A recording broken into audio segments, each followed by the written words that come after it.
మా మెగాస్టార్ చిరంజీవి గారిని మాట్లాడవలసిందిగా రిక్వెస్ట్ చేస్తున్నాము. సార్,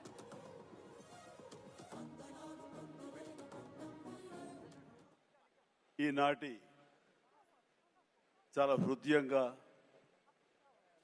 ఎంతో కళకళలాడుతూ జరుగుతున్నటువంటి ఈ తెలంగాణ గద్దర్ ఫిల్మ్ అవార్డ్స్ కార్యక్రమానికి మూల విరాట్ అయినటువంటి గౌరవ ముఖ్యమంత్రి శ్రీ రేవంత్ రెడ్డి గారికి, డిప్యూటీ ముఖ్యమంత్రి మిత్రులు పెద్దలు మా భట్టి విక్రమార్క గారికి, అలాగే మరొక మంత్రివర్యులు జూపల్లి గారికి, నా సహచరుడు, నా ఇష్టుడు, నా మిత్రుడైన లోకనాయకన్ కమల్ హాసన్ గారికి,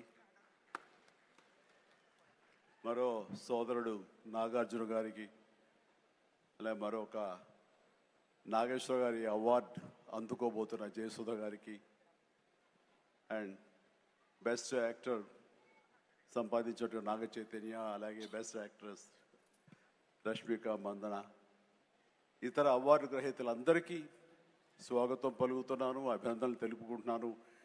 ఈ శ్రీ పరాభవనామ తెలుగు సంవత్సరాది ఉగాది శుభాకాంక్షలు ఇక్కడ ఉన్నటువంటి ప్రతి ఒక్కరికి, ఆహ్వానితులకు, వీక్షిస్తున్న వారికి, రెండు రాష్ట్రాల తెలుగు ప్రజలకు ప్రతి ఒక్కరికి నా మనస్ఫూర్తిగా తెలుపుకుంటూ నా సంతోషాన్ని వెలిబుచ్చుకుంటున్నాను. ఎక్కడైతే కళాకారులు గౌరవించబడతారో అక్కడ రాష్ట్రం, దేశం, ఆ రాజ్యం సుభిక్షగా ఉంటుందన్నది నానుడి.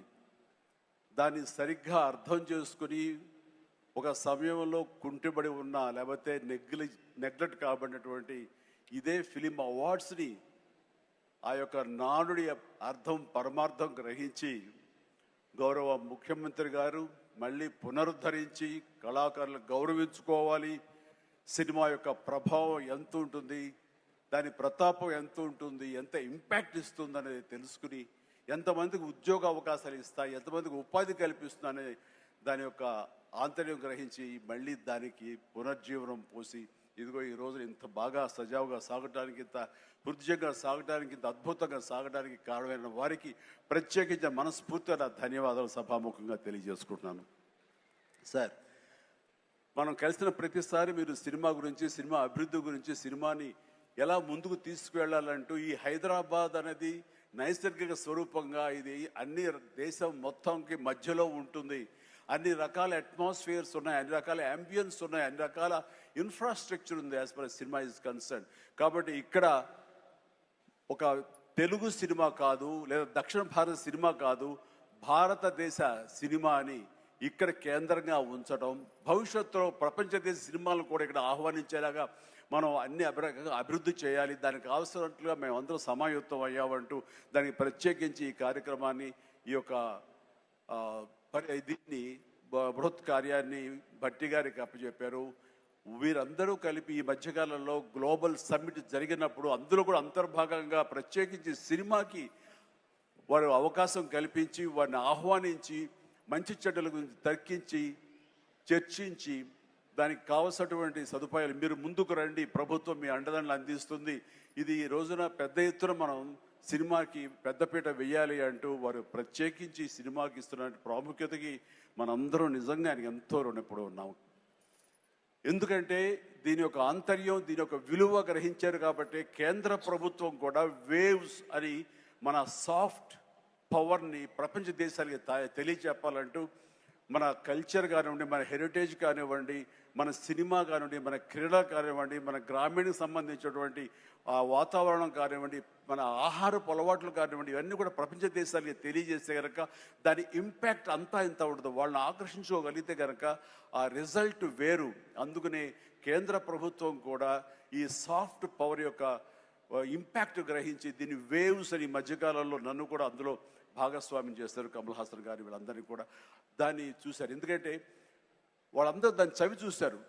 కే పాప్ అని ఒక కొరియాకు సంబంధించి, దక్షిణ కొరియాకు సంబంధించినటువంటి ఒక కే పాప్ కానీ, కే సినిమా కానీ, అలాగే జపాన్కి సంబంధించిన యానిమే కానీ, ఇవన్నీ కూడా వాళ్ళ యొక్క కంట్రీ ఎకానమీని ఇంపాక్ట్ చేసి దానికి ఎంతో తోడ్పాటు అందించింది, వాళ్ళ జీడిపి పెరిగింది. కాబట్టి ఇది చాలా తేలిగ్గా సినిమా కదా, ఏముందిలే ఇందులో అనేలాగా తేలిగ్గా తీసుకోకుండా దీని యొక్క ప్రభావంతో మన రాష్ట్ర ఎకానమీ కూడా పెంచుకోవచ్చు.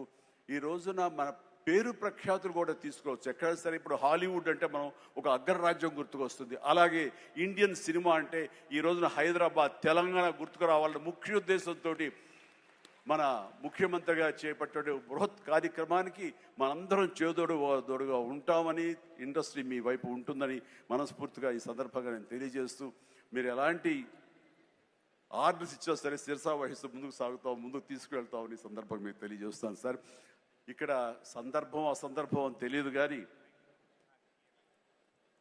మన పక్క రాష్ట్రం అయినటువంటి మనో తెలుగు రాష్ట్రం ఈ కళాకారుల పట్ల, ఈ సినిమాల పట్ల వాళ్ళని ఉత్సాహపరిచే దాని విధానంలో కొంచెం వెనకంజ వేసే ఉందనుకుంటున్నాను. కాబట్టి సినిమా వాళ్ళకి అతి దగ్గరగా ఉన్నటువంటి ముఖ్యమంత్రి గారు నారా చంద్రబాబు నాయుడు గారు, ఆయన కూడా దీన్ని ఇన్స్పిరేషన్గా తీసుకుని మరింత ప్రోత్సహిస్తే కనుక మీరు ఇచ్చే ఉత్సాహంతో ఎంతోమంది యంగ్స్టర్స్ ఈ రోజున మరిన్ని సినిమాలు చేస్తారు. ఆ సినిమా రెవెన్యూ కూడా మనకి కంట్రిబ్యూట్ అవుతుంది మన స్టేట్ ఎకానమీకి.